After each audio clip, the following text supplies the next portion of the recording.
तो आप सभी का दीक्षांत आईएएस के यूट्यूब चैनल पर मैं शंकर झा स्वागत करता हूं। ज्योग्राफी के इस एनसीईआरटी वाले सेशन में जो आप लोगों के लिए सभी के लिए फ्री अवेलेबल है। तो आइए हम लोग कक्षा की कार्यवाही को आगे बढ़ाते हैं।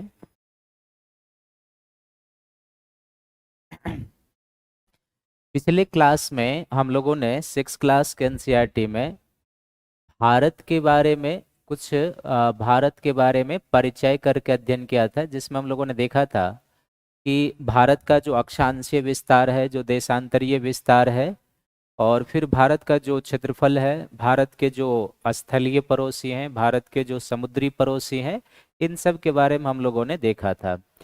इसके अलावा हम लोगों ने भारत को जो है सो प्राकृतिक या फिजिकल तौर पर बांटा भी था, और प्राकृतिक और फिजिकल जो रीजन है भारत के, जिसको हम लोगों ने 6 सेक्शन में रखा था, जिसमें पहला था उत्तर पूर्व का पर्वतीय प्रदेश, दूसरा हम लोगों ने मध्यवर्ती मैदान, तीसरा प्रायद्वीपीय भारत, चौथा तटीय मैदान, पांचवा द्वीप समूह और छठा मरुस्थलीय मैदान।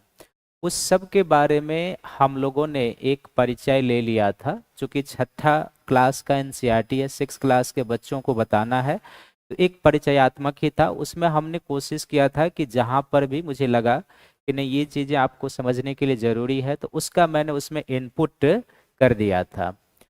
तो आज का जो टॉपिक है 6 क्लास के एनसीईआरटी का, वो आप देख रहे हैं कि इसमें हम लोग भारत की जलवायु, वनस्पति और वन्य प्राणी के बारे में अध्ययन करने जा रहे हैं। तो भारत की जलवायु, वनस्पति और वन्य प्राणी का जो हम लोग अध्ययन करने जा रहे हैं, बहुत बेसिकली ये जलवायु वाला काफ़ी लंबा टॉपिक है। जब हम लोग आईएएस के बैच में बिल्कुल पढ़ाते हैं जलवायु, तो ये 3-4 कक्षा में क्लास चलती है। उसी तरीके से जो आप वनस्पति देख रहे हैं, ये भी एक लंबा टॉपिक है, लेकिन 6 क्लास के एनसीईआरटी में है, तो हमें उसी रूप में समझना है। आप ये नहीं समझेंगे कि सर ने ये नहीं बताया। मैं पहले भी बोल चुका हूँ, जैसे जैसे आपकी कक्षाएं की एनसीईआरटी ऊपर बढ़ते जाएगी, वैसे वैसे आपके साथ जो है सो डायमेंशन बढ़ता जाएगा अध्ययन का। एनसीईआरटी पर नहीं पढ़ाई हो रही है, एनसीईआरटी आधारित ही ये सीरीज है। तो आज का जो टॉपिक है, इसमें हम लोग किन किन चीज़ों के बारे में जानेंगे। सबसे पहले भारत की जलवायु के बारे में परिचय लेंगे, फिर हमारे यहाँ जो ऋतुएं होती है उस ऋतु के बारे में जानेंगे, फिर हमारे यहाँ जो शीत ऋतु और ग्रीष्म ऋतु का मौसम है, दक्षिण पश्चिम मानसून और वर्षा का जो सीजन है ये, फिर मानसून लौटने का जो समय हमारे यहाँ होता है उसके बारे में, फिर हम लोग प्राकृतिक वनस्पति, नेचुरल वेजिटेशन और उसका जो प्रकार है हमारे यहाँ उसके बारे में, और जो कुछ वन्य प्राणी प्रमुख रूप से दिए हुए हैं उसके बारे में हम लोग अध्ययन करेंगे। तो आइए सबसे पहले हम लोग भारत की जलवायु का अध्ययन करते हैं। और जैसे कि मैं पहले ही बता देता हूं कि आपको जहां भी समझने में दिक्कत हो, आप जो है सो हमसे पूछने का प्रयास कीजिएगा। कोई आपको हिचक नहीं करना है कि पूछें या ना पूछें। हाँ, लेकिन जब मैं कहूँ कि आप हमसे पूछिए, तो आप कमेंट में लिखेंगे अपने क्वेरी को, तो मैं उसका ज़रूर जवाब दूंगा। जब मैं पढ़ाते रहता हूँ या आपको समझाते रहता हूँ, तब यदि आप लिखेंगे तो मैं शायद वो चैट देख नहीं पाता हूँ, तो इसलिए शायद कभी कभी आपके प्रश्नों का उत्तर नहीं दे पाता हूँगा। लेकिन जब मैं कहूँ कि अब आप कमेंट बॉक्स में लिखिए, तो फिर आप लिखेंगे, हम आपके प्रश्नों का उत्तर देंगे। तो आइए सबसे पहले हम लोग जानते हैं भारत की जलवायु के बारे में। तो देखो, जलवायु का जो टॉपिक है उसमें बेसिकली क्या है कि हमें सबसे पहले ये जानना है कि हम मौसम और जलवायु किसको कहेंगे, वेदर एंड क्लाइमेट किसको कहते हैं, ये जानते हैं। और भारत में जो 4 मौसम होते हैं या ऋतुएं होते हैं, उनके बारे में हम लोग जानते हैं। सबसे पहले मौसम जो होता है वो क्या होता है, तो मौसम जो है ये वायुमंडलीय दशा का सूचक होता है। हम आपको एक अलग पेज पर लेके बताते हैं। मौसम के बारे में जब हम लोग चर्चा करते हैं, तो मौसम क्या होता है, सबसे पहले आप जानिए कि मौसम जो होता है ये किसका सूचक होता है। तो मौसम बेसिकली वायुमंडलीय दशा का सूचक होता है, वायुमंडलीय दशा का सूचक। और वायुमंडलीय दशा का जो सूचक होता है मौसम, इसमें बेसिकली क्या है कि मौसम जो होता है ये दिन प्रतिदिन बदलने वाला होता है, दिन प्रतिदिन बदलने वाला होता है, दिन प्रतिदिन बदलने वाला। ना केवल दिन प्रतिदिन बदलने वाला होता है बल्कि ये घंटों में चेंज हो सकता है, घंटों में बदल सकता है, घंटों में क्या हो सकता है, बदल सकता है। तो मौसम जो है ये बेसिकली क्या है, वायुमंडल की एक स्थिति का सूचक है। और वायुमंडल की एक स्थिति का क्या सूचक है, तो ये एक चेंजेबल अप्रोच होता है जो दिन प्रतिदिन बदल सकता है या घंटों में बदल सकता है या फिर सप्ताह भर में भी चेंज हो सकता है। ये जो चेंज होने वाला होता है, तो चूंकि अब मौसम है तो इसमें क्या चेंज होगा और किस तरीके से चीजों से हमें इसकी जानकारी मिलेगी, तो आप ध्यान से देखेंगे कि जो तापमान होता है जिसको हम लोग टेम्परेचर कहते हैं, तापमान हुआ, तापमान से प्रभावित होता है वायुदाब, वायुदाब हुआ, वायुदाब से प्रभावित होती है पवने, पवने हुआ, आर्द्रता हुआ जिसको आप नमी कहते हैं, आर्द्रता हुआ, वर्षण हो गए यानी कि जिसको आप प्रेसिपिटेशन कहते हैं, वर्षण हो गए। तो तापमान, वायुदाब, पवने, आर्द्रता और वर्षण, ये जो चीजें हैं, पांच तत्व हैं, ये जो पांच तत्व हैं बेसिकली मौसम और जलवायु के तत्व कहलाते हैं। किसके ये तत्व कहलाते हैं, तो मौसम और जलवायु के तत्व कहलाते हैं। इसका अर्थ है कि जब हम कहते हैं कि मौसम वायुमंडलीय दशा का सूचक है, तो इसका अर्थ निकलता है कि तापमान, वायुदाब, पवने, आर्द्रता और वर्षण का संबंध इससे जोड़ा जा रहा है। तो इसका अर्थ है कि मौसम जो वायुमंडलीय दशा का सूचक है ये दिन प्रतिदिन बदलने वाला होता है, पल भर में, क्षण भर में बदलने वाला होता है और घंटों में भी बदल सकता है। तो बदलेगा क्या, तापमान चेंज हो सकता है, तापमान के चेंज होने से वायुदाब चेंज हो सकता है, वायुदाब के चेंज होने से पवन चेंज हो सकता है, पवन के चेंज होने से आर्द्रता की स्थिति चेंज हो सकती है और आर्द्रता के चेंज होने से वर्षण की स्थिति चेंज हो सकती है। तो इन्हीं से हमें मौसम और जलवायु के बारे में जानकारी मिलती है। ये जो पांच चीजें हैं, तापमान, वायुदाब, पवने, आर्द्रता और वर्षण, हम इन्हें मौसम और जलवायु का तत्व कहते हैं। अर्थात किसी भी स्थान के मौसम की जानकारी लेनी होगी तो हम इन्हीं पांच तत्व के सहारे लेते हैं, और जब किसी स्थान के जलवायु के बारे में जानना होगा तो हम इन्हीं पांच तत्व के सहारे इसकी जानकारी भी लेते हैं। तो मौसम वायुमंडलीय दशा का सूचक है, ये दिन प्रतिदिन में बदल सकता है, घंटों में बदल सकता है, पल भर में बदलने वाला होता है। और ये मौसम का बदलना बेसिकली हानिकारक सेंस में नहीं लिया जाता, इसे हम सकारात्मक सेंस में लेते हैं। और मौसम के बारे में जो हमें जानकारी मिलती है वो तापमान, वायुदाब, पवन, आर्द्रता और वर्षण से मिलती है, और यही पांच जलवायु के भी तत्व कहलाते हैं। तो जब हम मौसम को जान गए हैं तो फिर एक होता है कि जलवायु किसको कहा जाए, क्लाइमेट किसको कहा जाए।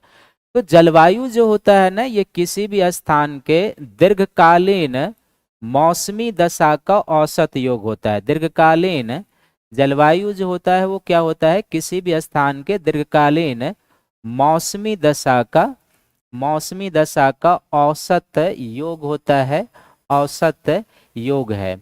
और इसका अर्थ है कि हमने दीर्घकालीन आपको अभी समझने के लिए बता दिया है, लेकिन जो वर्ल्ड मेट्रोलॉजिकल ऑर्गेनाइजेशन है इसके अनुसार जो है जलवायु के आंकड़े जो बदलते हैं या जो हम लेते हैं उसके लिए कम से कम 35 वर्षों का समय लिया जाता है।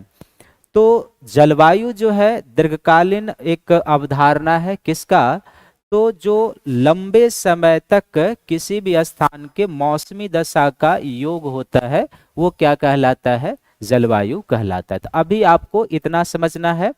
और यही जो तापमान है, वायुदाब है, पवन है, आर्द्रता है और वर्षण है, ये मौसम के भी तत्व कहलाते हैं और जलवायु के भी तत्व कहलाते हैं। और आप जानते हैं कि जब मौसम और जलवायु का सेम तत्व हो तो यदि दीर्घकाल तक मौसम के तत्वों में परिवर्तन होता है, वेदर के एलिमेंट में चेंजिंग होती है, तो जलवायु में भी परिवर्तन होगा ही, क्योंकि चूंकि दोनों का तत्व जो है वो सेम है। तो अब जब आप इसको जान गए हैं मौसम और जलवायु को, तो भारत में जो मौसम है, हम इन्हें क्या रखते हैं, 4 मौसम में या 4 ऋतुओं में भारत को हम लोग, या भारत में 4 ऋतुएं होती है। सबसे पहला एक जो ऋतु होती है जिसको हम लोग क्या कहते हैं, सर्दी या शीत का मौसम, जो हमारे यहाँ मेनली दिसंबर से फरवरी तक होता है। दूसरा होता है ग्रीष्म का मौसम, जिसको हम लोग मार्च से मई तक लेते हैं। तीसरा जिसको वर्षा ऋतु कहते हैं, जो जून से सितंबर तक है, लेकिन जून से सितंबर तक जो वर्षा ऋतु का समय है ये दक्षिण पश्चिम मानसून का समय कहलाता है। साउथ वेस्ट मानसून क्यों कहते हैं, अभी हम लोग उसी पर चलेंगे। और फिर एक होता है शरद ऋतु। तो शरद ऋतु अक्टूबर नवंबर का समय होता है। बेसिकली ये लौटते हुए मानसून का भी समय होता है। तो भारत में हमारे यहाँ 4 सीजन होता है। एक सर्दी का मौसम या शीत ऋतु, जो मेनली दिसंबर से फरवरी तक माना जाता है। दूसरा होता है ग्रीष्म का मौसम, जो मार्च से मई तक, हालांकि जून जुलाई भी गर्मी पड़ती है, ये आपको ध्यान में रखना है। लेकिन चूंकि ये जून वाला जो सीजन है, यहाँ दक्षिण पश्चिम मानसून को शुरुआत हो जाती है, तो उसके कारण। और शरद ऋतु का जो समय है ये अक्टूबर और नवंबर का है, जो लौटते हुए मानसून का समय होता है। अब ग्रीष्म ऋतु का जो मौसम होता है या शीत ऋतु का, उसकी क्या विशेषताएं होती है वो देखिए। तो शीत ऋतु में सूर्य की किरणें सीधी नहीं पड़ती है। शीत ऋतु में भारत में सूर्य की किरणें कैसी आती है, तो शीत ऋतु में सूर्य की किरणें हमारे यहाँ काफी तिरछी होकर आती है, जिसके परिणाम स्वरूप उत्तर भारत का तापमान क्या होता है, कम होता है। क्योंकि आप जानते हैं, आप समझने के लिए मान लीजिए कि ये 0 डिग्री अक्षांश हो जाएगा। तो शीत ऋतु में यानी कि जो दिसंबर जनवरी फरवरी का महीना होता है, उस समय सूर्य मकर रेखा के आसपास होता है। तो हमारे यहाँ क्या होती है कि सूर्य की किरणें काफी तिरछी होकर आती है। और सूर्य की किरणें जब काफी तिरछी होकर आए तो इसका क्या फर्क होता है, फिजिक्स के हिसाब से जाएंगे। यदि आप इसे 23.5 डिग्री नॉर्थ अक्षांश मान ले, कर्क रेखा मान ले, तो शीत ऋतु में हमारे यहाँ सूर्य की किरणें तिरछी आती है। क्यों आती है हमारे यहाँ सूर्य की किरणें तिरछी, तो इसका रीजन ये है कि सूर्य इस समय मकर रेखा के आसपास होता है, और मकर रेखा के आसपास होने के कारण हमारे यहाँ सूर्य की किरणें तिरछी आती है। जो सूर्य की किरणें तिरछी होती है, तिरछी तिरछी किरणों की विशेषता होती है कि इन्हें वायुमंडल में लंबी दूरी तय करनी होती है। और जब वायुमंडल में लंबी दूरी तय करनी पड़े तो ऐसे किरणों का क्या होता है, प्रकीर्णन अधिक होता है। प्रकीर्णन के साथ साथ परावर्तन अधिक होता है। परावर्तन के साथ साथ अवशोषण अधिक होता है, और आने वाली ताप की मात्रा कम हो जाती है। साथ ही इन किरणों का क्या होता है कि ये धरातल के एक ज्यादा एरिया को कवर करते हैं, और धरातल के अधिक एरिया को कवर करने के कारण क्या होता है कि ताप वितरित हो जाती है। इसलिए उत्तरी गोलार्ध में यानी हमारे यहाँ शीत ऋतु में सौर प्रकाश कम आता है और तापमान कम होता है। इसमें भी आपको याद रखना है कि उत्तर भारत की तुलना में, नॉर्थ इंडिया की तुलना में साउथ इंडिया में टेम्परेचर कुछ अधिक होगा, क्योंकि साउथ इंडिया जो है विषुवत रेखा के नजदीक है। तो उत्तर भारत की तुलना में दक्षिण भारत में शीत ऋतु में भी तापमान अधिक होता है, ये आपको ध्यान में रखना है। ठीक इसी तरीके से जब हम लोग ग्रीष्म ऋतु में आते हैं, तो गर्मी के मौसम में सूर्य की किरणें क्या पड़ती है, हमारे यहाँ सीधी पड़ती है, और सीधी पड़ने के कारण तापमान बहुत अधिक होता है। दिन के समय गर्म और शुष्क पवनें प्रवाहित होती है, जिसको हमारे यहाँ क्या कहा जाता है, लू। आप देख रहे हैं कि अभी उत्तर भारत में जो है वो लू का समय है। तो ग्रीष्म ऋतु में क्या होता है, इसको थोड़ा सा आप डायग्राम के सहारे समझने का प्रयास कीजिए। जैसे ये 23.5 डिग्री नॉर्थ अक्षांश का है, तो जून जुलाई के महीने में क्या होता है, मई जून, खासकर जून जुलाई के महीने में जो हमारे यहाँ ग्रीष्म का समय होता है, तो सूर्य की जो किरणें होती है वो कर्क रेखा और उसके आसपास होती है। और कर्क रेखा और उसके आसपास होने के कारण क्या होता है, इसका पहला प्रभाव होता है कि सूर्य की जो किरणें होती है भारतीय प्रदेश के ऊपर सीधी पड़ती है, स्ट्रेट पड़ती है, सीधी पड़ती है। दूसरा, इस समय हमारे यहाँ क्या होता है कि दिन की लंबाई भी अधिक होती है। दिन की लंबाई क्या होती है, अधिक, यानी घंटों में दिन की लंबाई अधिक। 13 साढ़े 13 घंटे तक का दिन होता है। और ये सीधी किरणें क्यों पड़ रही है? क्योंकि सूर्य इस समय क्या है, सूर्य उत्तरायण की अवस्था में है, सूर्य उत्तरायण की अवस्था में है। इन 3 कारणों से क्या होता है कि चूंकि सीधी किरणें जो पड़ती है, तो सीधी किरणों को वायुमंडल में डिस्टेंस कम तय करना होता है, इसलिए सीधी किरणों का क्या होता है, कम प्रकीर्णन होता है, कम स्कैटरिंग होता है, कम प्रकीर्णन होगा। इसका परावर्तन भी क्या होगा, स्ट्रेट रे का कम होता है, परावर्तन कम होगा। और परावर्तन के साथ साथ क्या होगा, इसका अवशोषण भी कम होगा। ये तीनों क्यों कम होगा? क्योंकि इन्हें वायुमंडल में तिरछी किरणों की तुलना में क्या होता है, कम डिस्टेंस तय करना पड़ता है। और जब वायुमंडल में सीधी किरणों को कम डिस्टेंस तय करना पड़ेगा एज कॉम्पेयर टू स्लैंट रे, तो फिर क्या होगा, उसका प्रकीर्णन कम होगा। प्रकीर्णन क्या होता है कि वायुमंडल के धूलकण पर सौर प्रकाश का पड़ना और डिफरेंट डायरेक्शन में उससे स्कैटर्ड हो जाना क्या होता है, प्रकीर्णन। परावर्तन होता है किसी ऑब्जेक्ट से टकराकर फिर उसी माध्यम में वापस लौट जाना जिस माध्यम से आए हैं। और अवशोषण जो वायुमंडलीय गैस है, जो क्लाउड है, इन चीजों के द्वारा क्या होता है, अवशोषण कर लिया जाता है।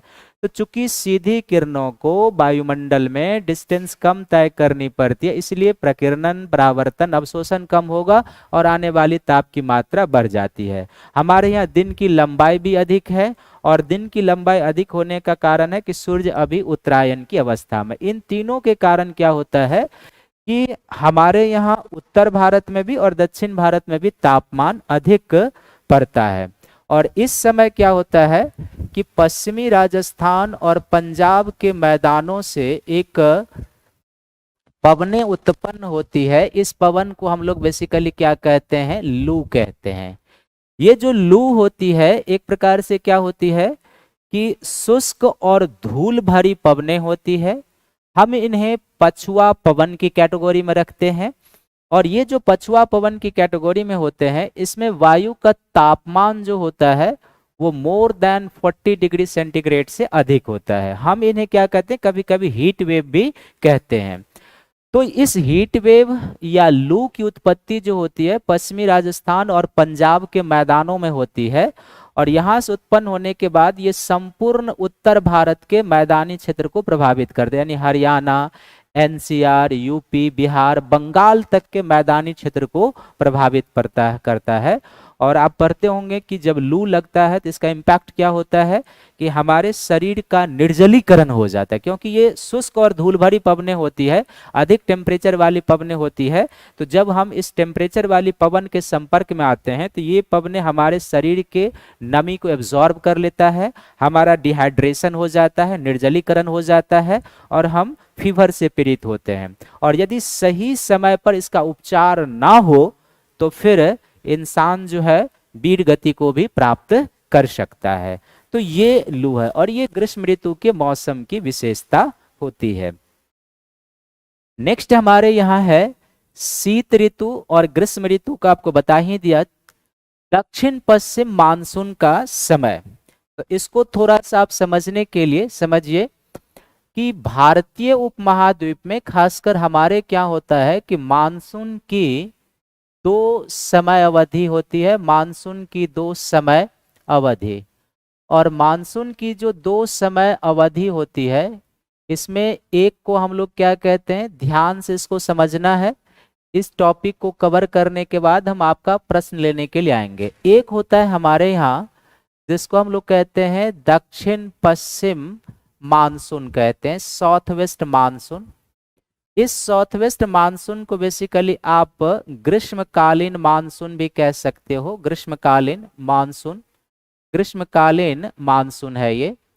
और ये जो ग्रीष्मकालीन मानसून है बेसिकली इस समय क्या होता है कि दक्षिण पश्चिम मानसून के समय पवनें सागर से स्थल की ओर आती है। पवनें सागर से किधर आती है, पवनें सागर से स्थल लैंड की ओर आती है, सागर से स्थल की ओर। और हम इन्हें दक्षिण पश्चिम मानसून इसलिए कहते हैं क्योंकि ये दक्षिण पश्चिम से आती हुई प्रतीत होती है, दक्षिण पश्चिम से आती हुई क्या होती है, प्रतीत होती है, दक्षिण पश्चिम से आती हुई प्रतीत होती है। तो ऋतु का जो अभी हम लोग अध्ययन कर रहे हैं उसके हिसाब से आपको ध्यान से समझना है कि शीत ऋतु में किस तरह का समय था वो आपने देख लिया है, ग्रीष्म ऋतु में हमारे यहाँ किस प्रकार का सीजन होता है वो आपने देख लिया है। अब है कि जो तीसरा हमारे यहाँ सीजन है जिसको हम लोग दक्षिण पश्चिम मानसून कहते हैं, इसकी समय अवधि कब से कब तक होती है, तो दक्षिण पश्चिम मानसून की समय अवधि हमारे यहाँ जून से सितंबर तक होती है। नॉर्मली हम इसे ग्रीष्मकालीन मानसून भी कहते हैं। इस स्थिति में पवनें सागर से स्थल की ओर चलती है और हम इन्हें दक्षिण पश्चिम मानसून इसलिए कहते हैं क्योंकि ये दक्षिण पश्चिम से आती हुई प्रतीत होती है। इसका यदि आप एक छोटा सा डायग्राम पर समझने का प्रयास करेंगे तो इस समय क्या होता है कि पवनें जो है ये 0 डिग्री अक्षांश हो जाए तो पवनें जो होती है बेसिकली हमारे यहाँ सागर से लैंड की ओर आती है इस तरीके से, और सागर से लैंड की ओर जो आने वाली पवनें होती है तो इनका जब आप डायरेक्शन निकालोगे तो इसका डायरेक्शन क्या हो जाएगा, ये नॉर्थ है, ये साउथ है, ये ईस्ट है और ये वेस्ट है। तो चूंकि ये दक्षिण पश्चिम से उत्तर पूर्व की ओर आती हुई प्रतीत होती है इसलिए हम लोग इसको क्या कहते हैं, दक्षिण पश्चिम मानसून कहते हैं। और जो दूसरा हमारे यहाँ मानसून का सीजन होता है उसको हम लोग क्या कहते हैं, उत्तर पूर्वी मानसून का समय कहते हैं, उत्तर पूर्वी मानसून। तो उत्तर पूर्वी मानसून का जो समय होता है यही बेसिकली क्या होता है, एक तरीके से लौटता हुआ मानसून का समय होता है, लौटता हुआ मानसून, लौटता हुआ मानसून का समय भी कहते हैं, लौटता हुआ मानसून का समय। और ये जो लौटता हुआ मानसून का समय है इसका जो टाइम पीरियड होता है ये कब से कब तक है, तो बेसिकली ये अक्टूबर से लेके दिसंबर या कभी कभी जनवरी तक चला जाता है, जनवरी तक। और इसे हम बेसिकली शीतकालीन मानसून भी आप कह सकते हो, समझने के लिए शीतकालीन मानसून आप इसे कह सकते हैं, जो शीतकालीन होता है। अब इस समय चूंकि हम इसे उत्तर पूर्वी मानसून इसलिए कहते हैं क्योंकि इस समय जो विंड का डायरेक्शन होता है वो बेसिकली लैंड से सागर की ओर होता है और इसका डायरेक्शन जो होता है ना बेसिकली ये पवनें इस तरीके से चलती है, लैंड से सागर की ओर चलती है। और लैंड से जो सागर की ओर चलने वाली पवनें होती है शीतकाल में इनका डायरेक्शन यही होता है। अब आप इसका डायरेक्शन निकालोगे तो ये नॉर्थ है, ये साउथ है, ये ईस्ट है और ये वेस्ट है। तो चूंकि ये उत्तर पूर्व से दक्षिण पश्चिम की ओर आती हुई प्रतीत होती है इसलिए हम लोग इसे उत्तर पूर्वी पवन भी कहते हैं और फिर हम इसे क्या कहते हैं, लौटता हुआ मानसून का भी समय कहते हैं और फिर हम इसे शीतकालीन मानसून का भी समय कहते हैं।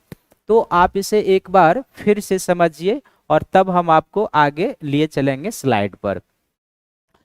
बेसिकली जब हम लोग मानसून की बात करते हैं तो आप इसको और थोड़ा सा समझिए।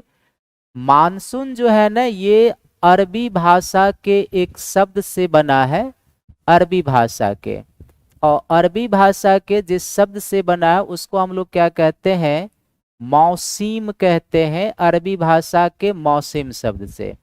और अरबी भाषा के मौसिम शब्द से जो मानसून बना है इसका अर्थ होता है ऋतु के अनुसार, ऋतु के अनुसार वायु का प्रत्यावर्तन यानी वापस लौटना। ऋतु के अनुसार वायु का, ऋतु के अनुसार वायु का क्या होना, प्रत्यावर्तन। प्रत्यावर्तन का अर्थ होता है लौटना।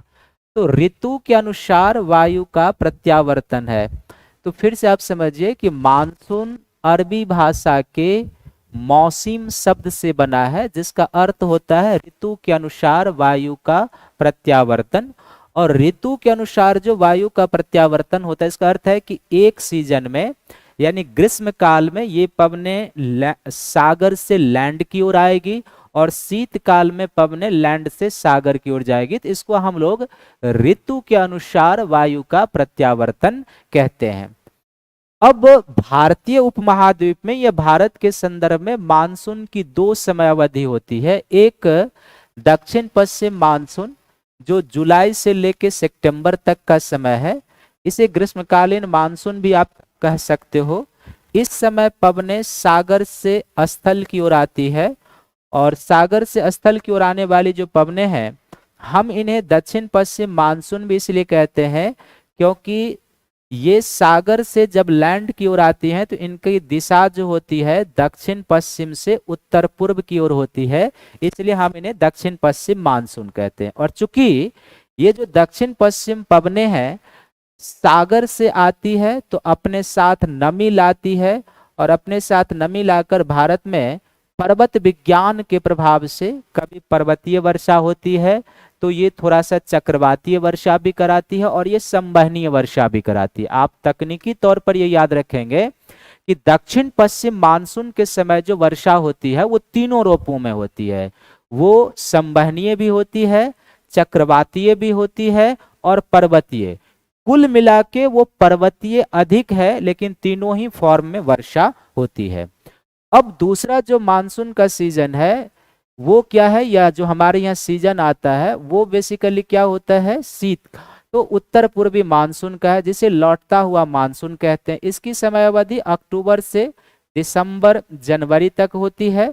हम इन्हें शीतकालीन मानसून भी कहते हैं। हम इन्हें शीतकालीन मानसून के साथ साथ उत्तर पूर्वी मानसून इसलिए कहते हैं क्योंकि इस समय पवने उत्तर पूर्व से, जैसे कि आप देख रहे हैं, उत्तर पूर्व से दक्षिण पश्चिम की ओर चलती है, इसलिए इसे हम लोग क्या कहते हैं, उत्तर पूर्वी मानसून, शीतकालीन मानसून कहते हैं। और इस समय क्या होता है कि ये मानसून पवने जब बंगाल खाड़ी के ऊपर लंबी दूरी तय करती है तो इन पवनों में आर्द्रता का समावेश होता है, और आर्द्रता का जो समावेश होता है तो लौटते हुए मानसून पवन के रूप में ये पवनें क्या होती है, तमिलनाडु के तटों पर, यानी कि जो तमिलनाडु का कोरोमंडल तट है, तमिलनाडु एवं दक्षिणी आंध्र के तटों पर वर्षा कराती है। दक्षिणी आंध्र के तट पर लौटते हुए मानसून के रूप में तमिलनाडु एवं दक्षिणी आंध्र के तटों पर वर्षा कराती है, दक्षिणी आंध्र के तटों पर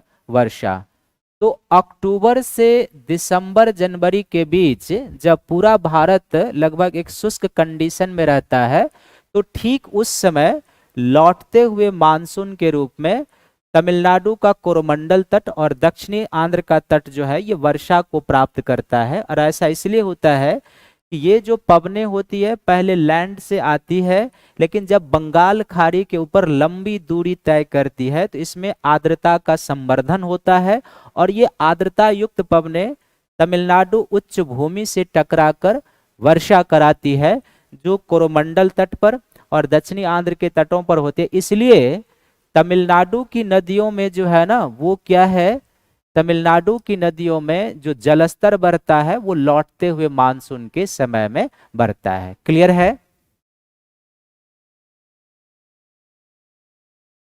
ये शीतकालीन मानसून है, या जो लौटता हुआ मानसून आप कहते हो उससे है, जो अक्टूबर दिसंबर के बीच है, ये है, ये आप ध्यान में रखेंगे।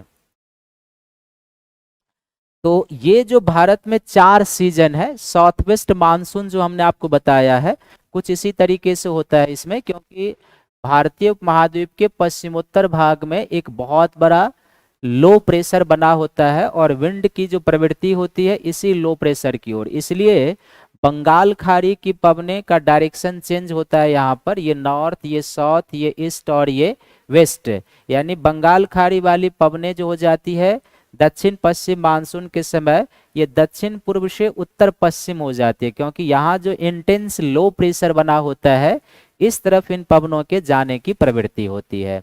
ये है।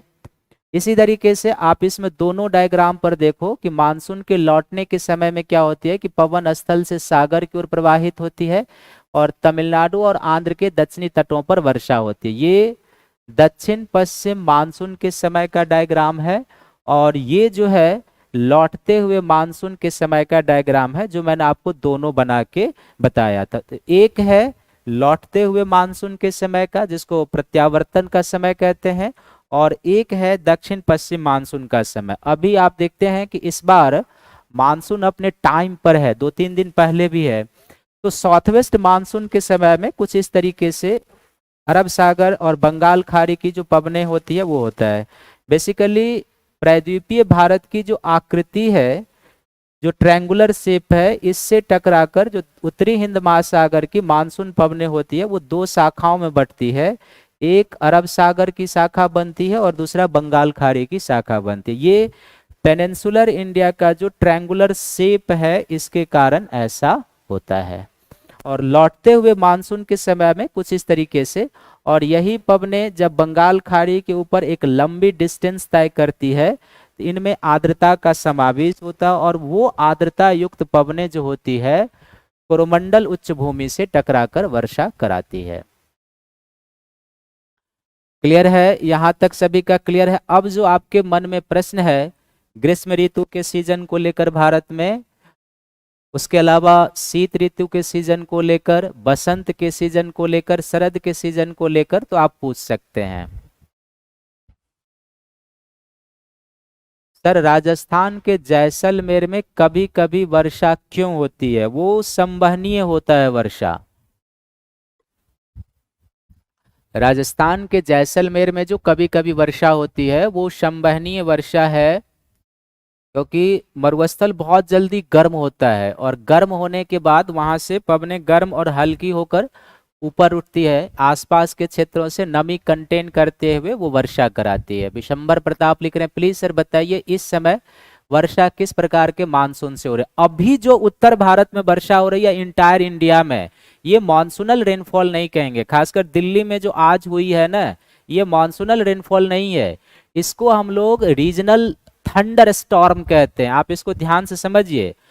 भारत में जून से पहले जो वर्षा होती है, खासकर अप्रैल और मई के महीनों में, वो मानसूनल रेनफॉल नहीं है, ये एक रीजनल थंडर स्टॉर्म है, जो दक्षिण भारत में भी बनता है और उत्तर भारत में भी बनता है। जैसे आप उत्तर भारत के संदर्भ में सुनते होंगे एक काल बैसाखी का नाम, ये सभी अप्रैल और मई के महीने में आते हैं। काल वैसाखी का नाम सुनते होंगे आप, नॉर्वेस्टर का नाम सुनते होंगे आप, लू के बारे में आपको बताया।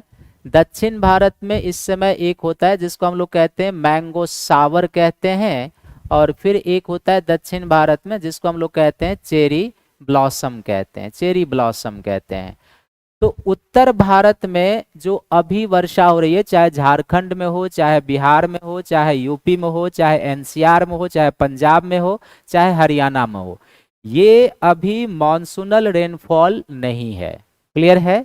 ये एक प्रकार का रीजनल थंडर स्टॉर्म होता है, जो स्थल और जल के तापांतर से देश के तटीय प्रदेशों में उत्पन्न होते हैं। और जो मैंगो सावर होता है, ये केरल और कर्नाटक के तटीय प्रदेशों में आते हैं।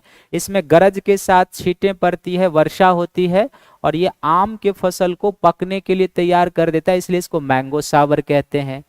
चेरी ब्लॉसम भी केरल और कर्नाटक के क्षेत्रों में आता है अप्रैल मई के महीने में।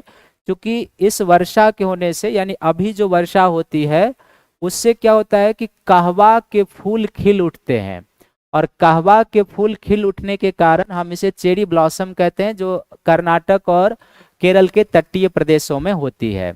लू के बारे में आपको बताया ही। काल बैसाखी जो है, नाम से ही क्लियर है, काल और ऊपर से बैसाख का महीना, ये पश्चिम बंगाल में आता है, और पश्चिम बंगाल में ये जो आने वाली काल बैसाखी होती है, इनसे वर्षा असम में भी होता है। तो काल बैसाखी से जो वर्षा असम में होती है उसको हम लोग बारदोली छीरा कहते हैं। क्या कहते हैं यहाँ पर? इसको बारदोली छीरा।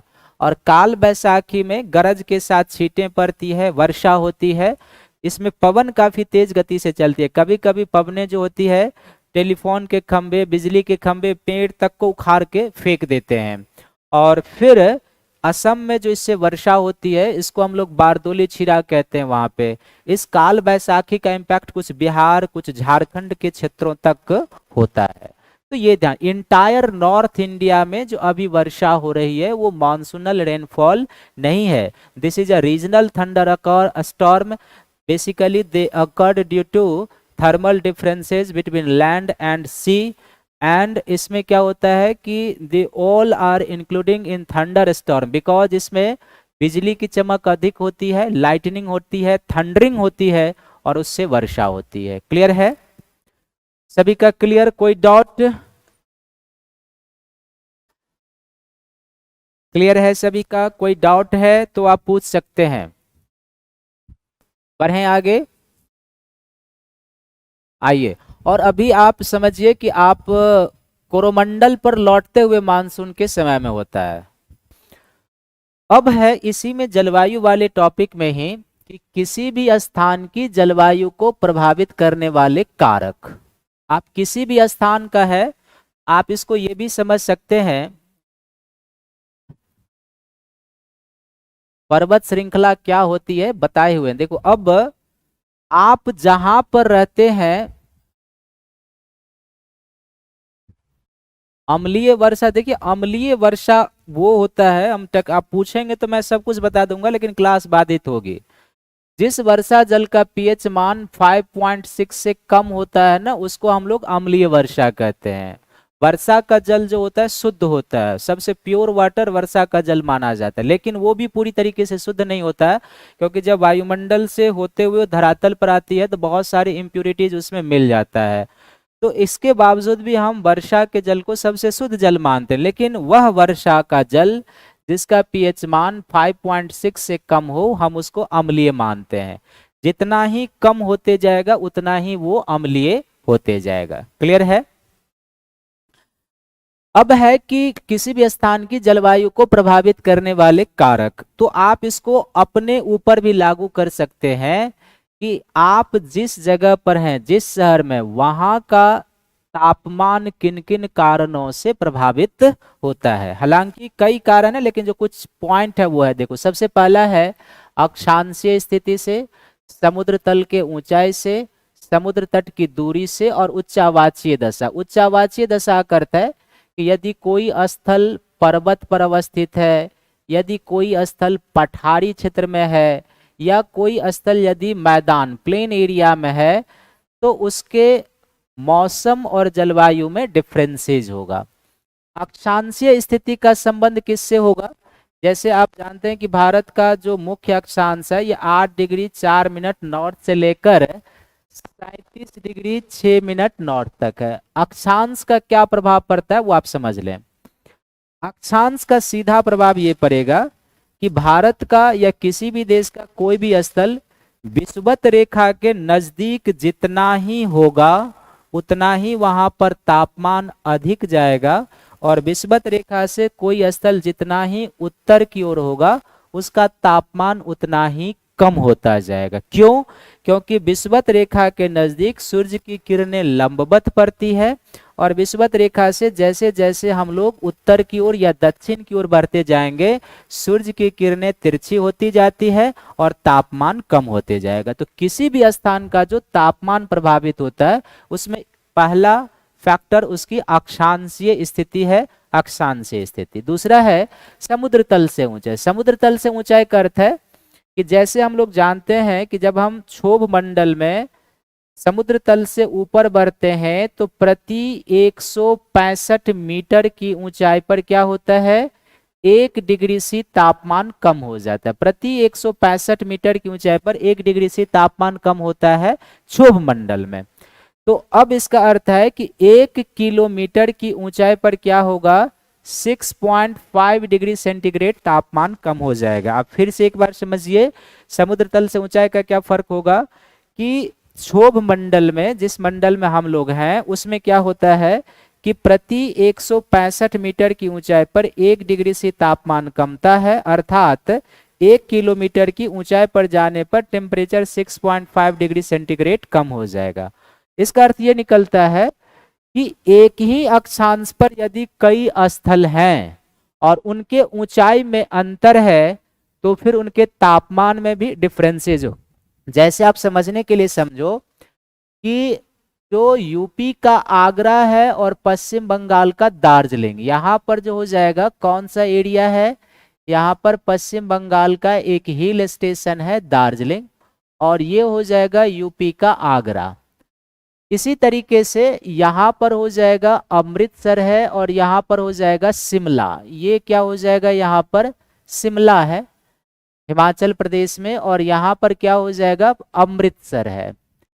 अब देखो इसमें आपको जो एग्जाम्पल दे रहे हैं ये डायरेक्ट फिट बैठता है समुद्र तल से ऊंचाई का। चूंकि आगरा जो है समुद्र तल से 200 मीटर मैक्सिमम ऊंचाई पर अवस्थित है, जबकि दार्जिलिंग मध्य हिमालय की श्रृंखला पर है, 1500 से 2000 मीटर की ऊंचाई के मध्य अवस्थित है। इसलिए एक ही अक्षांश पर होते हुए भी दार्जिलिंग का तापमान कम है और आगरा का तापमान अधिक। आज ही के तारीख में, आज ही के दिन में अगर आगरा का तापमान 40 डिग्री सेंटीग्रेड रहा होगा तो दार्जिलिंग का तापमान 20 से 25 डिग्री सेंटीग्रेड के बीच रहा होगा। ऐसा क्यों?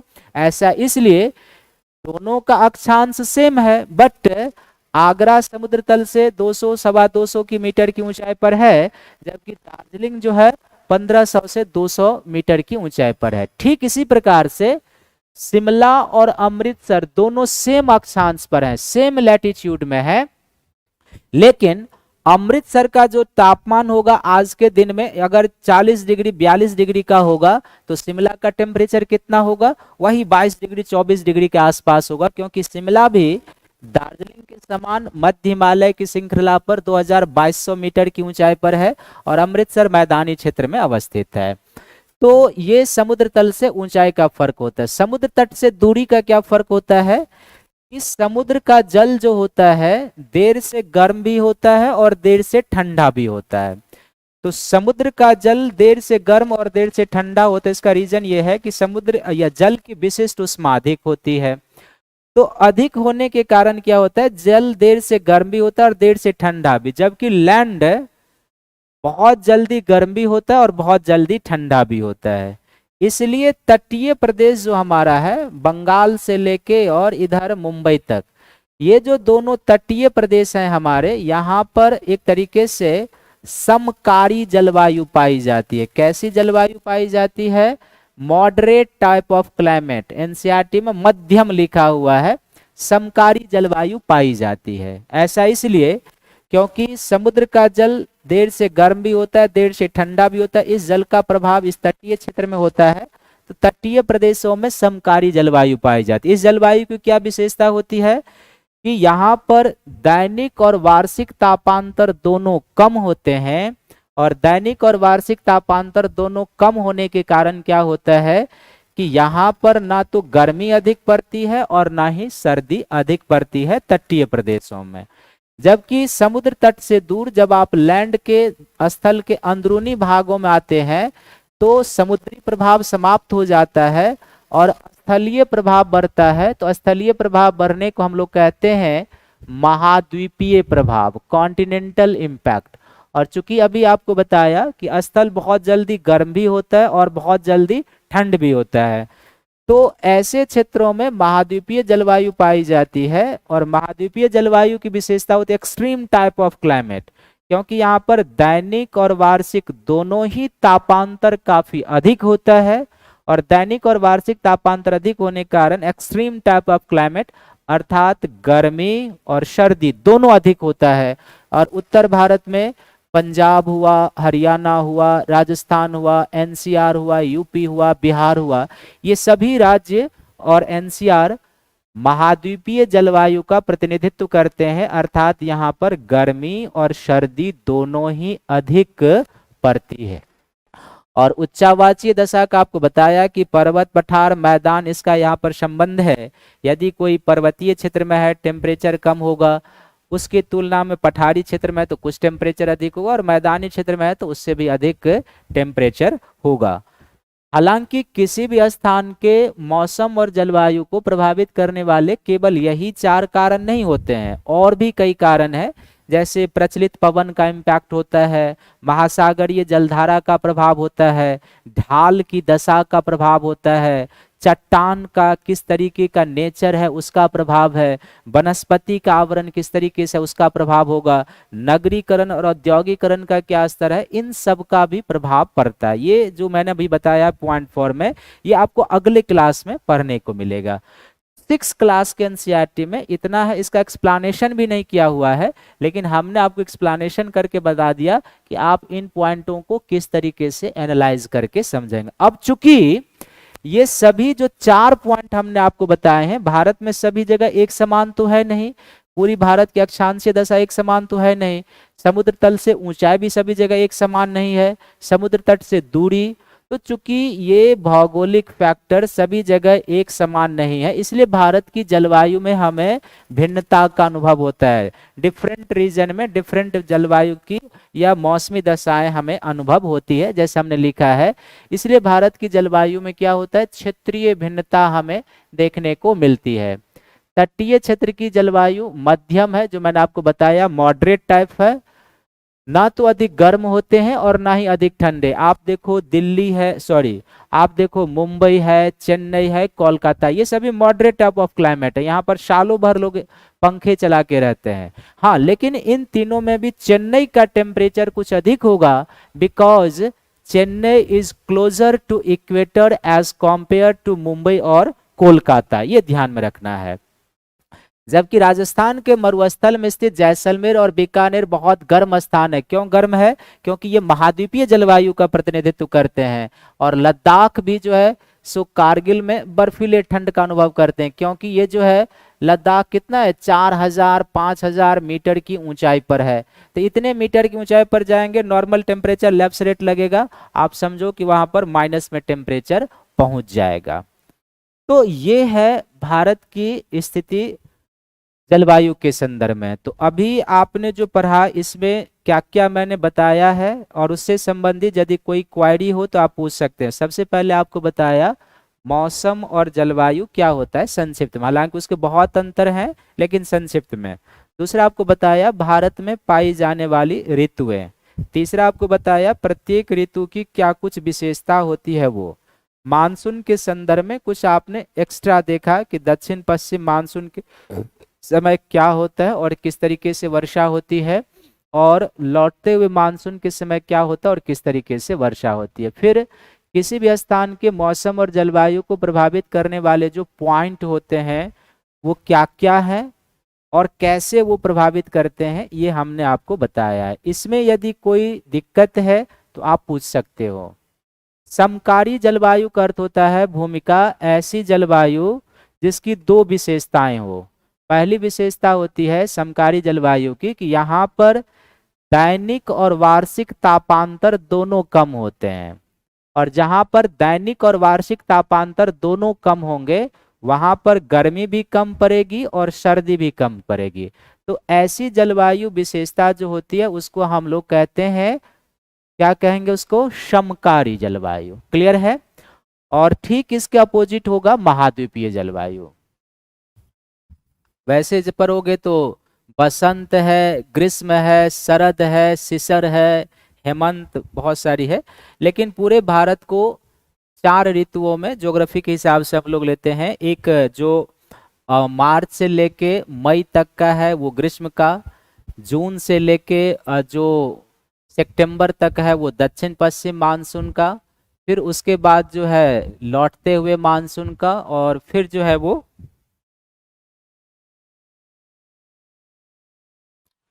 बढ़े आगे।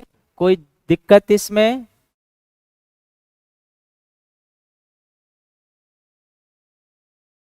तो अब है भारत की वनस्पति के बारे में, प्राकृतिक वनस्पति। तो प्राकृतिक वनस्पति हम लोग सबसे पहले किसको कहते हैं ये हमें जान लेना है, और प्राकृतिक वनस्पति जान लेने के बाद जो है वो हमें चलना है। ऋतुएं मूल रूप से 4 होती है, ये ध्यान में रखेंगे। इंडिया में मूल रूप से ऋतुएं 4 होती है, सीजन 4 होते हैं, ठीक ना।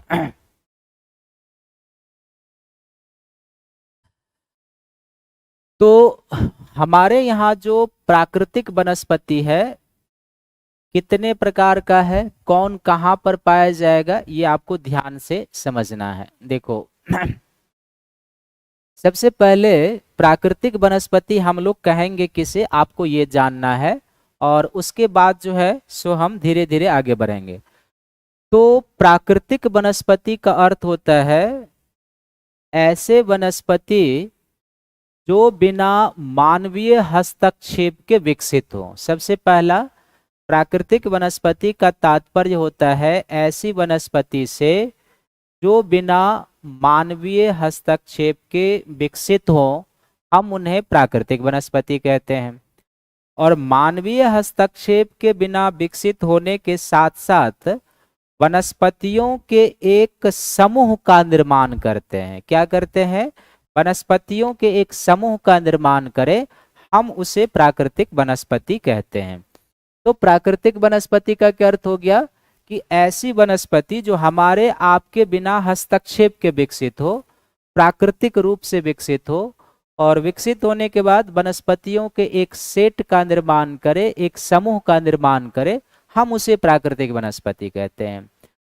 भारत में जो वन सर्वेक्षण अनुसंधान संस्थान देहरादून है, उसके द्वारा भारतीय वनस्पति को 5 वर्गों में, प्रमुख 5 कैटेगरी में रखा गया है। तो जो प्रमुख 5 कैटेगरी में रखा गया है उसमें एक है उष्णकटिबंधीय वर्षा वन, जिसको आप सदाबहार वन भी कहते हैं। दूसरा है उष्णकटिबंधीय पतझड़ वन, हम इसे मानसून वन भी कहते हैं। तीसरा है उष्णकटिबंधीय कंटीले और झाड़ी वन। चौथा है पर्वतीय वन, और पांचवा है मैंग्रोव वन। तो इन 5 प्रमुख कैटेगरी में अपने यहाँ के वनस्पति को रखा गया है। ठीक है, अब हम यदि इन वनस्पतियों को भारत के मानचित्र पर हम आपको दिखाएं तो किस तरीके से होगा, आप ध्यान से देखना। हालांकि पर्वतीय वन जो है हमारे यहाँ 2 कैटेगरी में होते हैं, एक हिमालयन पर्वतीय वन होगा और एक प्रायद्वीपीय पर्वतीय वन होगा। तो ये सारी चीजें डिफ्रेंशिएट करके हम आपको बताएंगे आगे वाले क्लास में, जब आप 9th 10th के एनसीईआरटी में जाएंगे। यहाँ परिचयात्मक है और कुछ विशिष्ट चीजें आपको बताएंगे। तो नॉर्मली जब हम भारत के वनस्पति का वितरण देखते हैं ना, तो ये जो हिमालय का रीजन हो जाएगा बेसिकली, ये जो है, और ये जो एरिया हो जाएगा बेसिकली ये सदाबहार वन का क्षेत्र हो जाएगा। जो डॉटेड डॉटेड एरिया मैं बना रहा हूँ ये सदाबहार वन का क्षेत्र हो जाएगा। और पश्चिम घाट पर भी एक संकीर्ण पट्टी में ये हमें सदाबहार वन के रूप में प्राप्त होते हैं। अंडमान निकोबार द्वीप के सहारे भी ये सदाबहार वन का क्षेत्र हो जाएगा। और ये जो क्रॉस वाला एरिया है ये हिमालयन पर्वतीय वन को दिखा रहा है, ये हिमालयन पर्वतीय वन को दिखा रहा है क्रॉस वाला। और ये जो एरिया है बेसिकली ये उष्णकटिबंधीय शुष्क कंटीले वन को दिखा रहा है, ये उष्णकटिबंधीय शुष्क कंटीले वन को दिखा रहा है। कुछ प्रायद्वीपीय भारत में भी उष्णकटिबंधीय शुष्क कंटीले वन है, ये आप ध्यान में रखेंगे। और इस तरीके से ये जो हो जाएगा ये है, तो इसको हम लोग कहते हैं आर्द्र पतझड़ वन कहेंगे। इसको क्या कहेंगे? आर्द्र पतझड़ वन। ये आर्द्र पतझड़ वन है। और इधर का जो एरिया है ये शुष्क पतझड़ है, शुष्क पतझड़ है, ये शुष्क पतझड़ का एरिया हो जाएगा। ये जो वन का एरिया है ये हो जाएगा पर्वतीय वन, पर्वतीय वन का एरिया है। ये जो वन है ये है कंटीले वन का एरिया है, ये जो है कंटीले वन है, ये कंटीले वन है। यहाँ पर भी ये सदाबहार वन का एरिया है, सदाबहार वन जो पश्चिम घाट पर्वत है, सदाबहार वन। अंडमान के साथ भी क्या है? सदाबहार वन है। और पूर्वोत्तर का जो राज्य है, इवन अरुणाचल में भी सदाबहार वन होगा, लेकिन वो हिमालयन क्षेत्र में आ जाता है। और प्रायद्वीप में भी जो है कंटीले वन है। तो फिर से आप एक बार समझिए कि प्राकृतिक वनस्पति क्या है आपने इसको समझ लिया है। अब वन सर्वेक्षण संस्थान देहरादून के द्वारा, हालांकि प्राकृतिक वनस्पति के वर्गीकरण के भी आधार हैं, लेकिन यहाँ पर आप डायरेक्ट जाने कि 5 प्रकार की वनस्पति कैटेगरी हमारे यहाँ मानी गई है। इसमें एक है उष्णकटिबंधीय वर्षा वन, जिसको हम लोग सदाबहार वन कहते हैं। ये उष्णकटिबंधीय वर्षा वन मानचित्र पर डॉटेड लाइन से दिखाए गए हैं। तो उष्णकटिबंधीय सदाबहार वन एक पश्चिम घाट पर्वत के पश्चिमी भागों में संकीर्ण पट्टी में मिलेगा, बंगाल में मिलेगा और पूर्वोत्तर के सभी राज्यों में मिलेगा, इवन अरुणाचल में भी आपको मिलेगा। लेकिन अरुणाचल का जो सदाबहार वन होता है वो हिमालयन वन में आ जाता है। तो यह दूसरा उष्णकटिबंधीय पतझड़ वन को हम लोग मानसून वन भी कहते हैं। पतझड़ वन की हमारे यहाँ 2 कैटेगरी है, एक है आर्द्र पतझड़ वन और दूसरा है शुष्क पतझड़ वन। तो ये हमने बना दिया है। और आपको यदि भारत के राज्य कौन कहाँ पर है, कौन सा क्षेत्र है, तब आपको रटना नहीं पड़ेगा कि भारत में कौन सा वन कहाँ पर होगा। तो एक आर्द्र है और दूसरा शुष्क पतझड़ वन है, जो दोनों सामूहिक रूप से उष्णकटिबंधीय पतझड़ वन कहलाते हैं। तीसरा है कंटीले और झाड़ीदार वन। ये कंटीले वन आप देख रहे हैं कहाँ कहाँ मिल रहे हैं, कुछ राजस्थान के एरिया, कुछ गुजरात का, फिर पश्चिमी राजस्थान, कुछ पंजाब हरियाणा में, और प्रायद्वीपीय भारत में जो रेन शैडो जोन है वहां पर भी ये मिल रहा है। पर्वतीय वन अभी के लिए आप समझिए ये लद्दाख, जम्मू कश्मीर, हिमाचल, उत्तराखंड, सिक्किम और अरुणाचल, ये पर्वतीय वन के अंतर्गत आते हैं। हिमालयन पर्वतीय वन हम इन्हें कहते हैं। और मैंग्रोव वन जो है ये बेसिकली देश के तटीय भागों में पूर्वी तट के सहारे पाए जाते हैं। मैंग्रोव वन हमें बंगाल डेल्टा मिलेगा, महानदी डेल्टा, जो ब्लैक कलर में डाल रहा हूँ वो मैंग्रोव वन का एरिया है। गोदावरी डेल्टा, कृष्णा डेल्टा, पेन्नार, पालार, इन डेल्टाओं के सहारे और अंडमान के सहारे भी हमें मैंग्रोव वन की प्राप्ति होती है। तो जो ब्लैक स्पॉट हमने डायग्राम पे लिखा लगाया है वो मैंग्रोव वन को प्रदर्शित करता है। तो इस मैप को आपको याद रखना है। और अगर आप मैप पर भारत के राज्यों को समझते हैं कि कौन सा राज्य कहाँ पर है, कौन सा क्षेत्र कहाँ पर, तो जो 5 प्रमुख वनस्पति वर्ग है भारत में, कम से कम क्षेत्र आपको रटना नहीं पड़ेगा। क्लियर है सभी का यहां तक? अब बढ़ें, एक एक वन के बारे में थोड़ा सा जानना है आपको। बढ़ें आगे। चलो, तो सबसे पहले आप उष्णकटिबंधीय सदाबहार वन को जाने। जो हमने आपको डायग्राम बना के दिखाया था वो यही है। आप देख रहे हो इस पर जो ग्रीन कलर है ट्रॉपिकल इक्वर ग्रीन को दिखा रहा है। यही मैप को आप बना के दिखाया था। यहाँ पश्चिम घाट के सहारे कुछ तमिलनाडु तट पर ट्रॉपिकल डिसूडियस, ये है पूरा ट्रॉपिकल डिसूडियस का माउंटेन फॉरेस्ट। आप देखो अरुणाचल, सिक्किम और पश्चिम हिमालय के राज्यों में।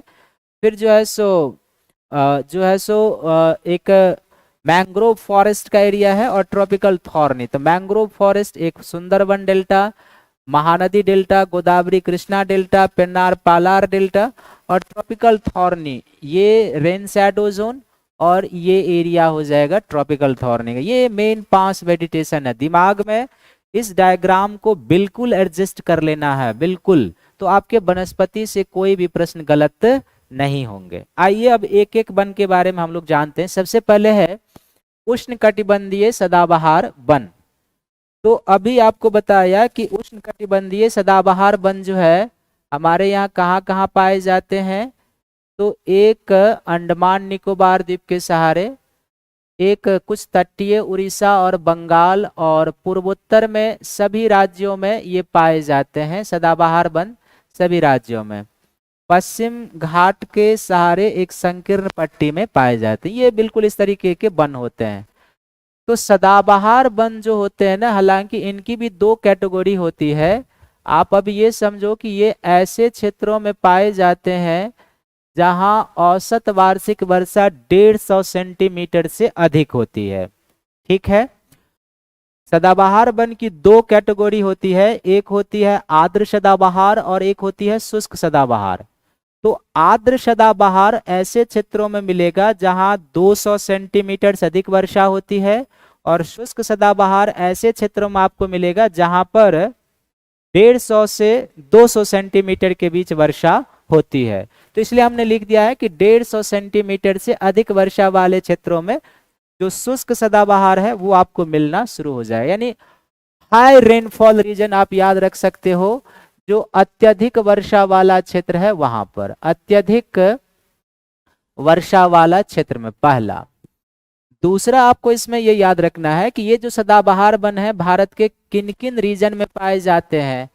तो सदाबहार वन भारत के एक पश्चिम घाट के रीजन में पाए जाते हैं, संकीर्ण पट्टी में। दूसरा ये वन हमारे यहाँ अंडमान निकोबार में पाए जाते हैं, अंडमान और निकोबार द्वीप समूह में पाए जाते हैं। तीसरा ये वन हमारे यहाँ पूर्वोत्तर के राज्यों में पाए जाते हैं, पूर्वोत्तर राज्य। यूपीएससी में एक बार राज्य पूछा हुआ है कि मानसून सदाबहार वन पूर्वोत्तर के किन राज्यों में पाया जाएगा, ये ध्यान रखेंगे। ये है।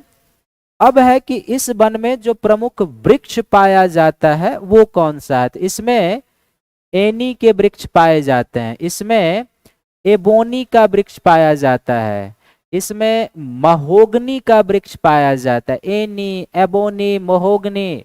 रोजवुड का वृक्ष पाया जाता है, रोजवुड। आयरन वुड का वृक्ष पाया जाता है, रोजवुड, आयरन वुड।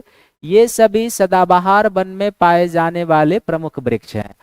अब प्रश्न उत्पन्न होता है कि हम इन्हें सदाबहार वन क्यों कहते हैं।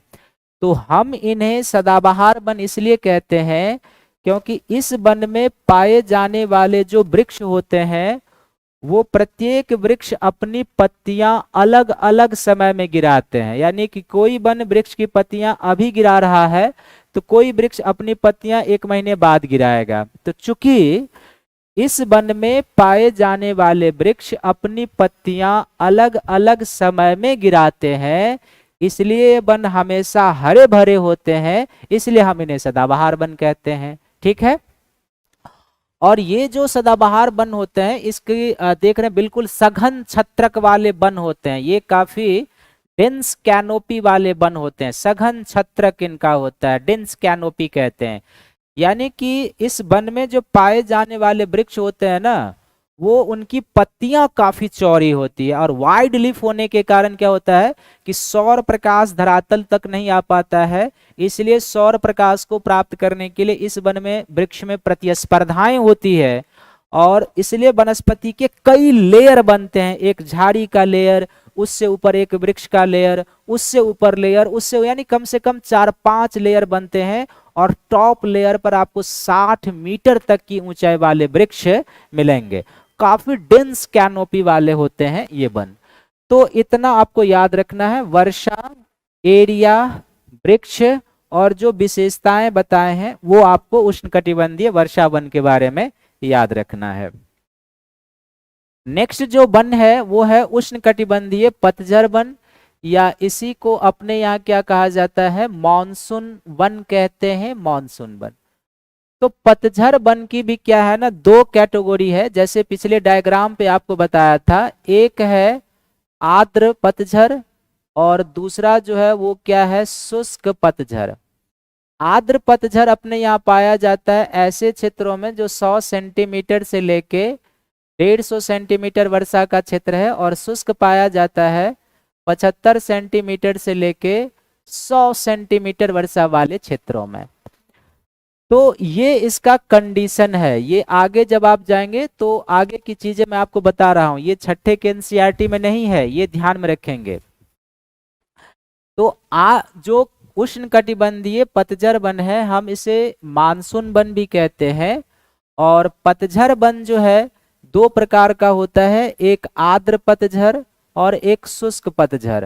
आर्द्र पतझड़ 100 से 150 सेंटीमीटर वर्षा और शुष्क पतझड़ 75 से 100 सेंटीमीटर वर्षा वाले क्षेत्रों में पाए जाते हैं। अभी आपको डायग्राम बना के दिखाया था, तो उस हिसाब से आप देखेंगे कि भारत में जो ये वन पाए जाते हैं, एक यदि आप इसको हटा दो यहाँ से, वृष्टि छाया क्षेत्र को ऐसे निकाल दो, पश्चिम घाट को ऐसे निकाल दो और पूर्वोत्तर को ऐसे ब्लॉक कर दो, तो अब जिस एरिया में हम डॉटेड लाइन डाल रहे हैं वो जो है लगभग भारत में उष्णकटिबंधीय पतझड़ वन का क्षेत्र है, उष्णकटिबंधीय पतझड़ वन का क्षेत्र है। तो उष्णकटिबंधीय पतझड़ वन जो है भारत में सर्वाधिक क्षेत्र पर पाई जाने वाली वन है, सर्वाधिक क्षेत्र पर, यानी कि ज्योग्राफिकली विस्तार के दृष्टिकोण से देखेंगे तो भारत में सर्वाधिक क्षेत्र में ये मानसून वन पाया जाता है। और अब जब आप इसका क्षेत्र देखोगे इस वन का, तो क्षेत्र कहाँ पर हो जाएगा, ये वन हमें कुछ पंजाब, कुछ हरियाणा, फिर यूपी, बिहार, कुछ बंगाल में भी, छत्तीसगढ़, झारखंड, मध्य प्रदेश, इन राज्यों के साथ साथ प्रायद्वीपीय भारत में भी ये वन आपको मिलेंगे, जिसको हम लोग उष्णकटिबंधीय पतझड़ या मानसून वन कहते हैं। इस वन में जो पाए जाने वाले वृक्ष हैं, आप सभी जानते हैं कि इसमें साल का प्रमुख वृक्ष होता है, साल हुआ, सागवान या जिसको सौगान का वृक्ष कहा जाता है, ये साल, सागवान, पीपल, बरगद, महुआ, जामुन, शीशम, कटहल, ये सारे वृक्ष जो है इस वन में पाए जाते हैं। और हम इन्हें पतझड़ वन इसलिए कहते हैं क्योंकि ये जो वन होते हैं मानसून पूर्व के समय में, यानी प्री मानसून के समय में, प्री मानसून कहने का क्या अर्थ होता है, हमारे यहाँ मानसून जून में आता है, तो प्री मानसून कहने का समय हुआ जैसे मार्च का महीना है, अप्रैल का महीना है, ये हमारे यहाँ नॉर्मल हम लोग इसको क्या कहते हैं, पतझड़ का सीजन कहते हैं। तो प्री मानसून के समय में क्या होता है कि ये वन या इस वन में पाए जाने वाले जो वृक्ष होते हैं एक साथ अपनी पत्तियों को गिरा देते हैं, जैसे देख रहे हैं जमीन पर पत्तियां गिरी हुई है, एक साथ अपनी पत्तियों को गिरा देते हैं, इसलिए हम इन्हें क्या कहते हैं, पतझड़ वन कहते हैं। और पत्तियां इसलिए ये गिराते हैं मानसून पूर्व के समय में क्योंकि इस समय वातावरण में नमी कम होती है, तो अपने में नमी को बचाए रखने के लिए ये वन एक साथ अपने वृक्ष गिरा देते हैं, क्यों पत्तियां गिरा दे, क्योंकि पत्तियां रहेगी, सौर प्रकाश उस पर पड़ेगा, तो पत्तियों से वाष्पोत्सर्जन की प्रक्रियाएं अधिक होगी और नमी ज्यादा बाहर निकलेगा। तो ये एक अनुकूलन की प्रक्रिया है पतझड़ वन में कि प्री मानसून के सीजन में ये वृक्ष एक साथ अपनी पत्तियां गिरा देते हैं, इसलिए हम इन्हें क्या कहते हैं, पतझड़ वन कहते हैं। तो ये आपको याद रखना है पतझड़ वन के बारे में। नेक्स्ट है उष्णकटिबंधीय शुष्क कंटीले और झाड़ीदार वन, जैसे कि इस डायग्राम में आप देख रहे हैं, ये अभी आपको बताया कि उष्णकटिबंधीय शुष्क कंटीले वन कहाँ पर पाया जाता है, इन क्षेत्रों में पाए जाते हैं। ये जो एरिया है कंटीले वन का है, और प्रायद्वीपीय भारत में जो रेन शैडो जोन का एरिया है ये है कंटीले वन का।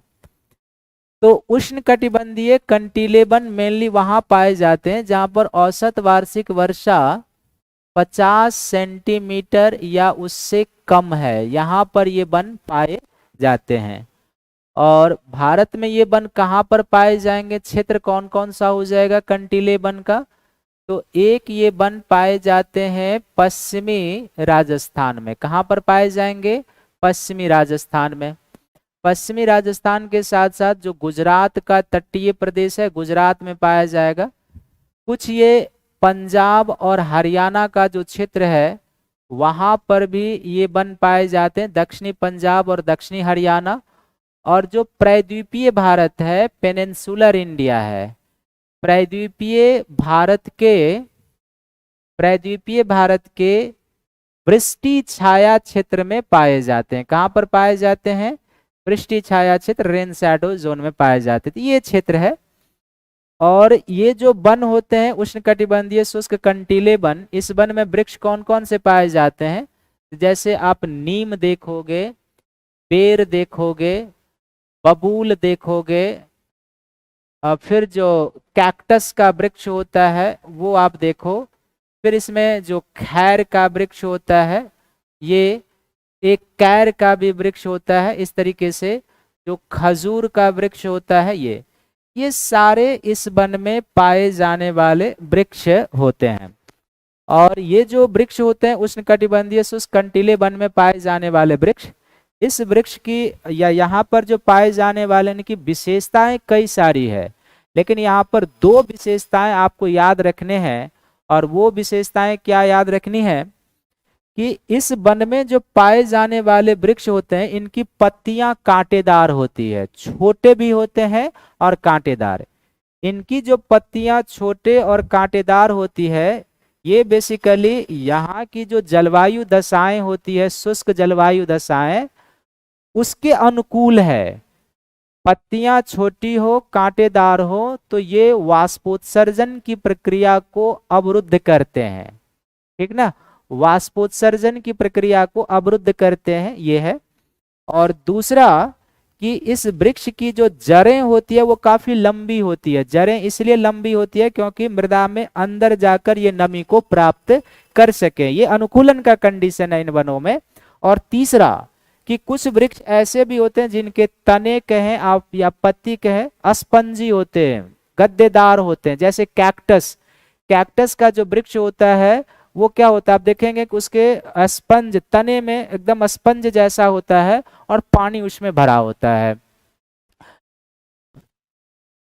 तो इस तरह, और यहाँ पर जो जानवर भी होगा ना वो भी आप क्लाइमेट के हिसाब से देखोगे तो ये जानवर, इनके पैर लंबे होते हैं। यहाँ पर पाए जाने वाले जानवरों के पैर लंबे क्यों होते हैं? पैर इसलिए लंबे होते हैं क्योंकि धरातल काफी गर्म होता है, तो गर्म धरातल से बचने के लिए जानवर जो कुछ होते हैं पैर लंबे होते हैं, या अधिक जानवर शीत निष्क्रिय होते हैं। दिन में मरुस्थल में जो बिल होते हैं उसमें चले जाते हैं, रात्रि के समय वो बाहर निकलते हैं। तो जैसा क्लाइमेट वैसे अनुकूलन जीव और वनस्पतियों में पाया जाता है। तो ये आपको उष्णकटिबंधीय कंटीले और पतझड़ वन के बारे में याद रखना है। अब इसके बाद अगला जो है उसको हम लोग कहते हैं पर्वतीय वन। तो हमारे यहाँ बड़े तौर पर आप जाएंगे तो पर्वतीय वन की दो कैटेगरी है। एक है पर्वतीय वन की कैटेगरी जिसको हम लोग कहते हैं प्रायद्वीपीय पर्वतीय वन, प्रायद्वीपीय पर्वतीय वन, पेनिनसुलर माउंटेन फॉरेस्ट कहेंगे। और दूसरा होता है जिसको हम लोग कहते हैं हिमालयन पर्वतीय वन, हिमालयन पर्वतीय वन। तो ये दो कैटेगरी है, लेकिन छठे के एनसीईआरटी में उतना डिटेल से नहीं दिया हुआ है। और प्रायद्वीपीय पर्वतीय वन का भी दो कैटेगरी है। इसमें एक होता है प्रायद्वीपीय उपोष्ण वन, प्रायद्वीपीय उपोष्ण वन, और दूसरा है प्रायद्वीपीय शीतोष्ण वन। उपोष्ण वन और प्रायद्वीपीय शीतोष्ण वन। हिमालयन वन भी दो कैटेगरी में आएगा। एक हो जाएगा पश्चिमी हिमालयन वन, जो पश्चिमी हिमालय के राज्यों में पाए जाते हैं, पश्चिमी हिमालयन वन, क्योंकि पश्चिमी और पूर्वी हिमालय के वनों में बहुत अंतर है, ये ध्यान में रखेंगे। और फिर पूर्वी हिमालयन वन हो जाएंगे, पूर्वी हिमालयन वन, पूर्वी हिमालयन वन।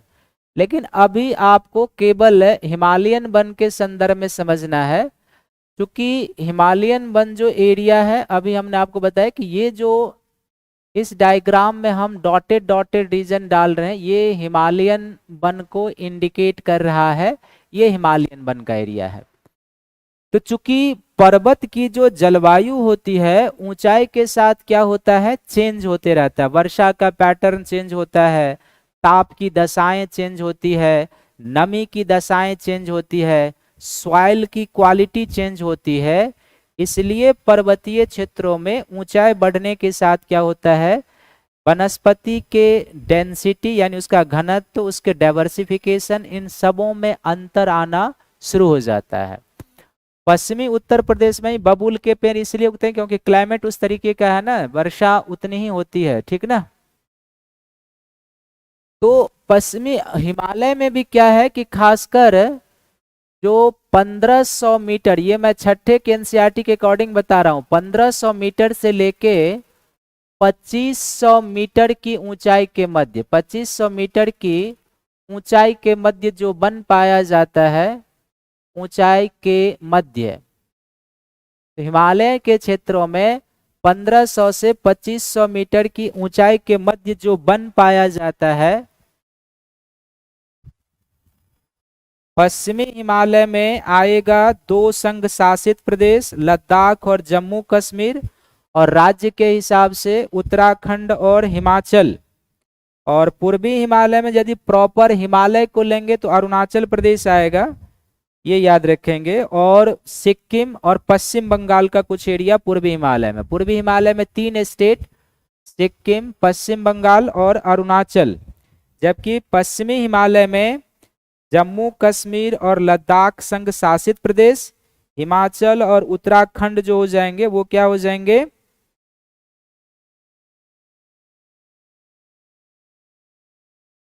स्टेट। क्लियर है? पश्चिम हिमालय और ठीक है।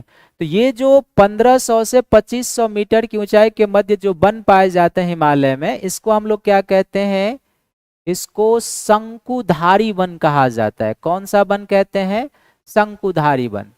हम इन्हें शंकुधारी वन इसलिए कहते हैं क्योंकि इनकी जो आकृति होती है शंक्वाकार होती है। शंक्वाकार वन होते हैं ये। शंक्वाकार होने का अर्थ है कि जो इनकी जो वृक्ष होती है ना, कुछ इस तरीके से होते हैं, बिल्कुल ये इस तरीके से, जो जैसी जलवायु उस तरीके से वृक्ष के होते हैं। इस तरीके से इसमें वृक्ष पाए जाते हैं, शंक्वाकार पाए जाते हैं। ये इसलिए कि यदि इस क्षेत्र में हिमपात होगा तो हिमपात होने से क्या होता है ना, वृक्ष के ऊपर ये बर्फ रुक नहीं पाएगा, सीधे नीचे आ जाएगा। तो जैसी पर्वत की जलवायु उस तरीके से ये बन पाए जाते हैं। आगे चलकर जब आप 11th क्लास के एनसीईआरटी में जाओगे तो आपको बताएंगे पर्वतीय वन जो 2 कैटेगरी में होते हैं। एक उपोष्ण वन, ये कितने से कितने ऊंचाई पर पाया जाएगा और कौन सा वन होगा। फिर प्रायद्वीपीय शीतोष्ण वन, कितने से कितने ऊंचाई पर और कहाँ पाया जाएगा। और हिमालयन वन को जैसे मैंने अभी 2 भागों में बांट दिया है, पश्चिमी हिमालय और पूर्वी हिमालय, ये सब आगे बताएंगे। अभी जो आपको है ये जान लेना है कि हिमालय में 1500 मीटर से 2500 मीटर की ऊंचाई के मध्य जो वन पाया जाता है ये शंकुधारी वन है, अकॉर्डिंग टू 6 क्लास के एनसीईआरटी। हालांकि शंकुधारी वन और एल्टीट्यूड पर पाया जाएगा। इनको शंकुधारी वन इसलिए कहते हैं क्योंकि ये शंक्वाकार इस तरह की कुछ आकृति होती है इसलिए। और ये हिमालयन वन का क्षेत्र हो जाएगा। और इस शंक्वाकार जो ये वन होते हैं, इस वन में कौन कौन से वृक्ष पाए जाते हैं? इसमें पाइन, देवदार और चीड़ के वृक्ष पाए जाते हैं। यहाँ पर कौन कौन सा वृक्ष पाया जाता है? तो पाइन के वन वृक्ष, चीड़ के वृक्ष और देवदार का जो वृक्ष है ये पाया जाता है इन क्षेत्रों में। ये आपको ध्यान में रखना है। कई बार यूपीएससी में जो है सो वृक्ष का नाम भी पूछा है कि आप हिमालय में यात्रा करेंगे तो कौन से वृक्ष आपको देखने को मिलेगा। इस तरीके के प्रश्न सब आते हैं, तो ये ध्यान में रखना है। नेक्स्ट जो है मैंग्रोव वन है। ये मैंग्रोव वन का डायग्राम है। इस तरीके की दशा में ये मैंग्रोव वन हमारे यहाँ पाए जाते हैं। तो मैंग्रोव वन जो है वो आप ध्यान से देखो कि अभी आपको बताया कि मैंग्रोव वन जो होता है ना, ये बेसिकली वर्ल्ड स्तर पर देखोगे तो मैंग्रोव वन विश्व स्तर पर ट्रॉपिकल और सब ट्रॉपिकल कंडीशन में पाया जाता है। ट्रॉपिकल एंड सब ट्रॉपिकल दशा में पाया जाता है। और ये ट्रॉपिकल और सब ट्रॉपिकल दशा में जो पाए जाते हैं ये लवणीय क्षेत्र में पाए जाते हैं। लवणीय जल वाले क्षेत्र में, लवणीय जल क्षेत्र, लवणीय जल क्षेत्र में पाए जाने वाले ये वन होते हैं। यानी जिसको आप खारा पानी कहते हो ना, वहां पर ये पाए जाने वाले वन होते हैं। भारत में आप देखोगे ये वन एक पाया जाएगा जो पश्चिम बंगाल का सुंदरबन क्षेत्र है, वहां पे उड़ीसा के तटीय प्रदेश में, गोदावरी और कृष्णा डेल्टा के पास, कावेरी डेल्टा के पास, अंडमान और निकोबार द्वीप समूह के पास ये वन पाए जाते हैं। तो मैंग्रोव वन बेसिकली कॉन्सेप्ट के हिसाब से याद रखेंगे, हमारे यहाँ पूर्वी तट के सहारे पाए जाते हैं। पूर्वी तट के सहारे कहाँ पर? तो पश्चिम बंगाल में सुंदरबन डेल्टा, महानदी डेल्टा उड़ीसा में, और जो वहां पर वैतरणी ब्राह्मी डेल्टा है उसके सहारे पाए जाते हैं। फिर जो गोदावरी कृष्णा डेल्टा आंध्र प्रदेश में है, वहां पर जो पेन्नार, पालार, कावेरी सबकी डेल्टा है वहां पर भी पाया जाता है। और अंडमान निकोबार द्वीप के सहारे ये वन हमारे यहाँ पाए जाते हैं। इस वन में जो पाया जाने वाला प्रमुख वृक्ष है उसको हम लोग क्या कहते हैं? सुंदरी कहते हैं। मैंग्रोव वन में जो पाई जाने वाली प्रमुख वृक्ष होते हैं उसको क्या कहते हैं? सुंदरी कहते हैं। और उसी के नाम पर भारत और बांग्लादेश में जो गंगा और ब्रह्मपुत्र का डेल्टा है उसको हम लोग क्या कहते हैं, सुंदरबन डेल्टा के नाम से जानते हैं। तो इस सुंदरी वृक्ष के नाम पर ही गंगा और ब्रह्मपुत्र का डेल्टा जो भारत और बांग्लादेश में है, हम उसे सुंदरबन डेल्टा के नाम से जानते हैं। हालांकि मैंग्रोव वन की बहुत विशेषता है, यूपीएससी के मेंस में इस पर डायरेक्ट प्रश्न आया हुआ है, मेंस में भी और पीटी में भी। तो आप जैसे जैसे आगे के क्लास में जाएंगे चीजें आपके साथ जुड़ती जाएगी। मैंग्रोव वन की इकोलॉजिकल विशेषता होती है, इसकी आर्थिक विशेषता होती है, इसकी बहुत सारी औषधीय विशेषता है, क्लाइमेटिकल दृष्टिकोण से इसकी विशेषता है।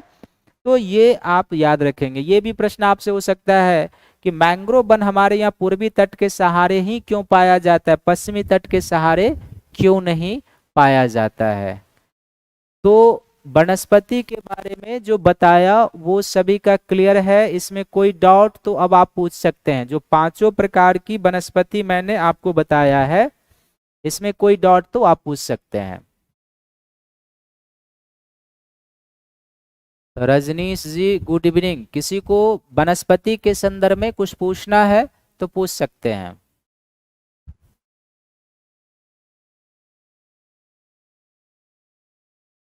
धन्यवाद विशाल। तो और थोड़ा सा और कुछ वन्य प्राणी को आप देख लो। अब है कि हमें वन की आवश्यकता क्यों है, इतना जो आपने वनस्पति पढ़ा है इसकी आवश्यकता हमें क्यों है। तो सबसे पहला कि वनस्पति जो है क्या छोड़ते हैं, ऑक्सीजन छोड़ते हैं जिन्हें हम सांस के रूप में लेते हैं और हमारा एग्जिस्टेंस बना हुआ है। यदि वनस्पति ऑक्सीजन ना छोड़े तो आप समझ सकते हैं। कार्बन डाइऑक्साइड, हम जो प्रकाश संश्लेषण, हम जो श्वास लेते हैं और सांस लेने में ऑक्सीजन लेते हैं और कार्बन डाइऑक्साइड लेते हैं, ये क्या है, ये बेसिकली क्या है, वनस्पति लेते हैं। पेड़ पौधे की जड़ें मिट्टी को बांध कर रखते हैं और तथा ये मृदा अपरदन को रोकते हैं। वनों से हमें क्या मिलता है, तो ईंधन मिलता है, पशुओं के लिए चारा मिलता है, जलावन के लिए लकड़ी और काम के लिए इमारती लकड़ी, जड़ी बूटियां मिलती है। बाबा रामदेव को देख लो, हिमालय को खंगाल के कितना बड़ा अपना साम्राज्य एम्पायर बना लिया जड़ी बूटी से। वनों से हमें लाख मिलता है, शहद मिलता है, गोंद मिलता है, रेजिन, ये सभी क्या है, वन से प्राप्त होने वाले उत्पाद हैं। और वन्य जीवों के प्राकृतिक आवास भी होते हैं। इसके अलावा कई सारा, जब आप बड़े क्लास में जाएंगे तो आपको बताएंगे कि वन से हमें प्रत्यक्ष लाभ भी होता है, अप्रत्यक्ष लाभ भी होता है।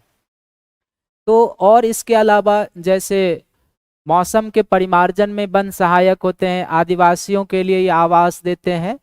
तो अभी आपको संक्षिप्त में बताए हैं कि वन क्यों आवश्यक है, ये कुछ पॉइंट आपके सामने हैं। वन्य जीव जो हमारे यहाँ है, तो हम सभी जानते हैं कि बाघ क्या है, हमारा राष्ट्रीय पशु है।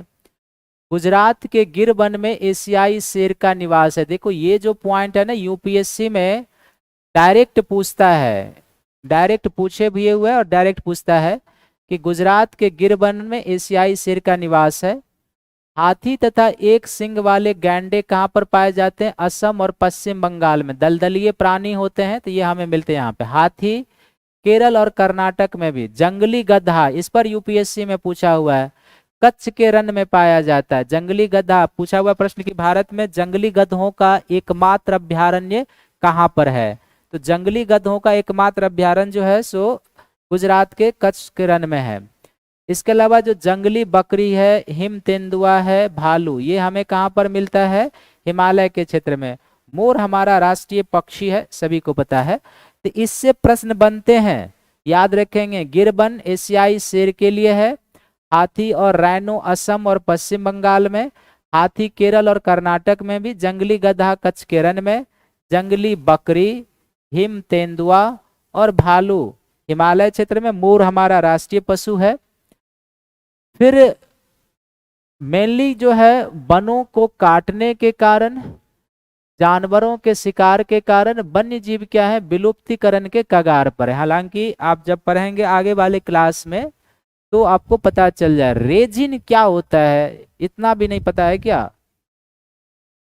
वनों को काटने यानी कि जो जनसंख्या बढ़ रही है, जो औद्योगिकरण हो रहा है, जो नगरीकरण हो रही है, जो सामाजिक आर्थिक विकास की परियोजनाएं स्थापित होती है, अति पशुचारण होता है, झूम कृषि हो रही है, इन सब के कारण जो वनों की हानि हो रही है और जानवरों का जो अवैध शिकार हो रहा है, उसके कारण वन्य प्राणी क्या है, कई सारे विलुप्तीकरण के कगार पर हैं। और इसीलिए वन्य प्राणियों और वनस्पतियों के संरक्षण के लिए हमारे यहाँ क्या बनाया गया, नेशनल पार्क बनाया गया, राष्ट्रीय उद्यान बनाया गया है, वन्य जीव अभयारण्य बनाया गया है, जैव मंडल आरक्षित क्षेत्र बनाया गया है। और ये जो नेशनल पार्क होते हैं, जैव मंडल आरक्षित क्षेत्र, वन्य जीव अभयारण्य, ये सभी जैव विविधता के संरक्षण के उपागम हैं। ये क्या है, बायोडायवर्सिटी कंजर्वेशन के तरीके हैं, जैव विविधता संरक्षण।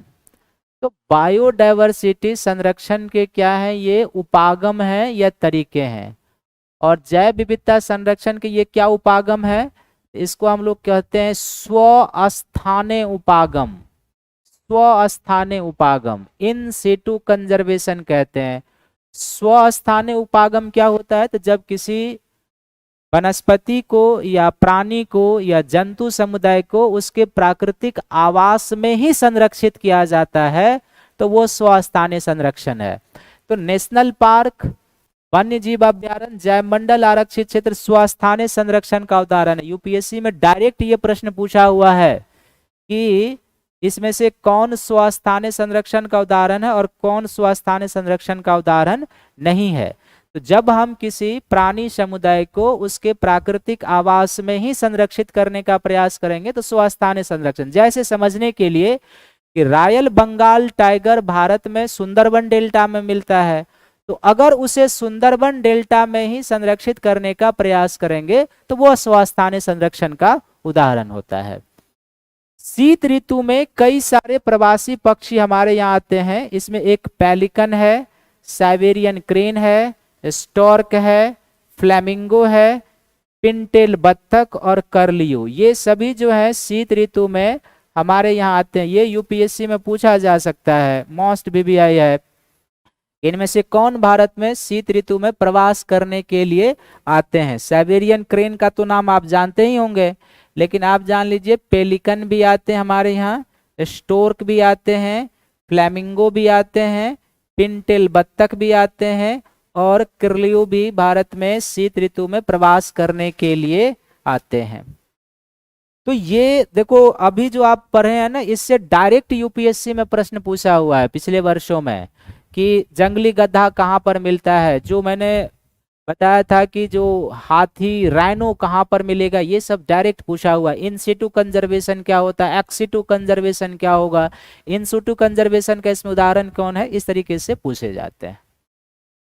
क्लियर है सभी का।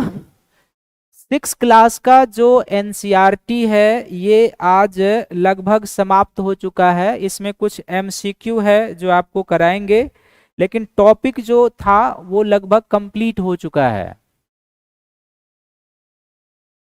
क्लियर है सभी का। तो आज के क्लास से यदि किसी को कुछ पूछना है तो वो पूछ सकता है।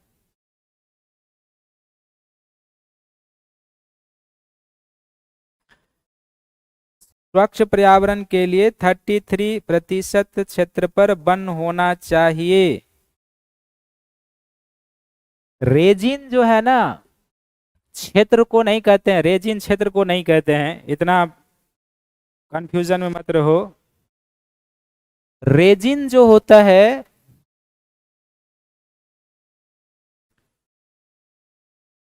रेजिन जो होता है, सबसे पहले आप ये समझो कि गोंद जैसा एक द्रव्य है ये। रेजिन जो है गोंद जैसा क्या है, एक द्रव्य है। और गोंद जैसा जो एक द्रव्य है, ये बेसिकली हाइड्रोकार्बन द्रव्य होता है। एक जो द्रव्य है कैसा, तो एक हाइड्रोकार्बन द्रव्य है ये, हाइड्रोकार्बन द्रव्य। हाइड्रोकार्बन द्रव्य है जो वृक्ष की छाल से प्राप्त होता है। वृक्ष की छाल से वृक्ष की छाल से प्राप्त होता है। क्लियर है सभी का? तो चलो थैंक यू है, धन्यवाद है, सभी को थैंक्स है, गुड नाइट भी है। कुछ पूछना है तो आप पूछ सकते हो। कल मिलेंगे केवल एमसीक्यू के सेशन में। कल केवल एमसीक्यू होगा, 6 क्लास का जो बचा हुआ एमसीक्यू है वो कराएंगे आपको। क्लियर है सभी का? तो चलो सभी को थैंक यू है, धन्यवाद है। मैपिंग वाला कल करा देंगे, टेंशन नहीं लेना है। चलिए सभी को थैंक यू है, धन्यवाद।